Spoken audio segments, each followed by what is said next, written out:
Assalamualaikum warahmatullahi wabarakatuh. Kembali lagi bersama saya Hilmi Baharudin Syafiq. Saya berasal dari kelas Politeja KT2 dan asal sekolah saya SMK Negeri 1 Lemabang. Di video kali ini saya ingin menjelaskan modul 2, yaitu tentang IP address dan subnetting. Langsung saja ke video pembahasannya. Yang pertama, penjelasan IP address. IP address adalah label numerik yang ditetapkan untuk setiap perangkat yang terhubung ke jaringan komputer yang menggunakan protokol internet untuk komunikasi. Ada dua versi utama, yaitu IPv4 dan IPv6. IP address v4. Secara singkat, IPv4 adalah alamat 32 bit yang biasanya disajikan dalam 4 oktet desimal, masing-masing 8 bit, dipisahkan oleh titik. Misalnya 192.168.1.1. Ini adalah protokol yang paling banyak digunakan. Total IP, karena menggunakan 32 bit, total alamat IPv4 unik yang dapat dialokasikan adalah sekitar 4,3 miliar alamat. Subnet mask.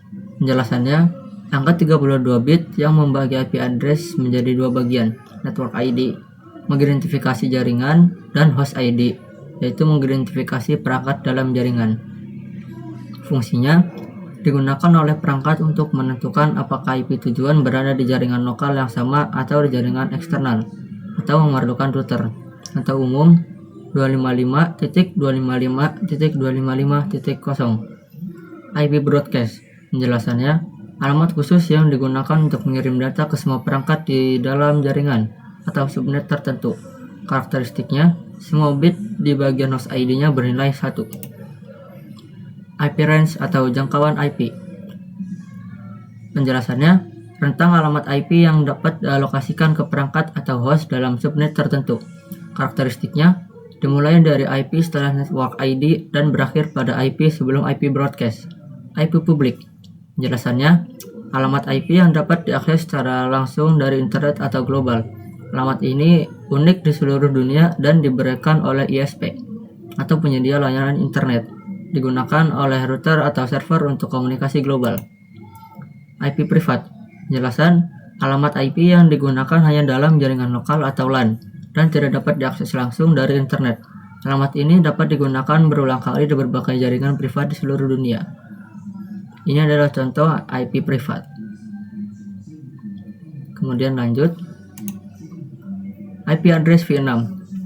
Penjelasan singkatnya, IP address v6 adalah alamat 128 bit yang disajikan dalam 8 kelompok 4 digit heksadesimal, dipisahkan oleh 2 titik. Misalnya ini. Dikembangkan untuk mengatasi keterbatasan jumlah IP pada IPv4. Total IP-nya, karena menggunakan 128 bit, total alamat yang dapat dialokasikan adalah sekitar 340 triliun alamat. Kemudian lanjut, konsep switch dan router. Fungsi utamanya menghubungkan beberapa perangkat dalam satu jaringan lokal atau LAN dan mengarahkan data hanya ke perangkat tujuan yang spesifik. Lapisan OSI bekerja pada layer 2 atau data link. Pengalamatan menggunakan MAC address atau media access control address untuk meneruskan frame data. Cara kerjanya, belajar atau learning alamat MAC perangkat yang terhubung dan menyimpannya dalam tabel MAC address. Ketika menerima frame, switch mencari alamat MAC tujuan di tabelnya dan hanya mengirimkan data ke port yang sesuai. Jika alamat tujuan tidak ditemukan, switch akan melakukan flooding atau mengirimkan ke semua port kecuali port penerima. Domain membuat satu broadcast domain atau semua perangkat menerima paket broadcast, tetapi memecah menjadi beberapa collision domain atau mengurangi benturan data. Contohnya, menghubungkan PC, server, dan printer di satu kantor. Lanjut, lapisan OSI, layer 3 atau network. Pengalamatan menggunakan IP address. Fungsi utamanya menghubungkan jaringan yang berbeda, misalnya LAN ke WAN atau internet. Cara kerja, menggunakan tabel routing untuk menentukan jalur terbaik bagi paket data antar jaringan. Domain, memecah broadcast domain. Kemudian cara switch di Cisco. Konfigurasi switch Cisco dilakukan melalui Command Line Interface atau CLI. Mode dasar besar EXT. atau switch enable, privilege usage switch #configure terminal. 3. Global configuration atau switch config. Konfigurasi penting, nama perangkat di global config hostname. Pengamanan akses, mengatur password untuk akses konsol. Enkripsi password, service password encryption. Konfigurasi port, masuk ke interface, lalu aktifkan no shutdown dan beri label description text.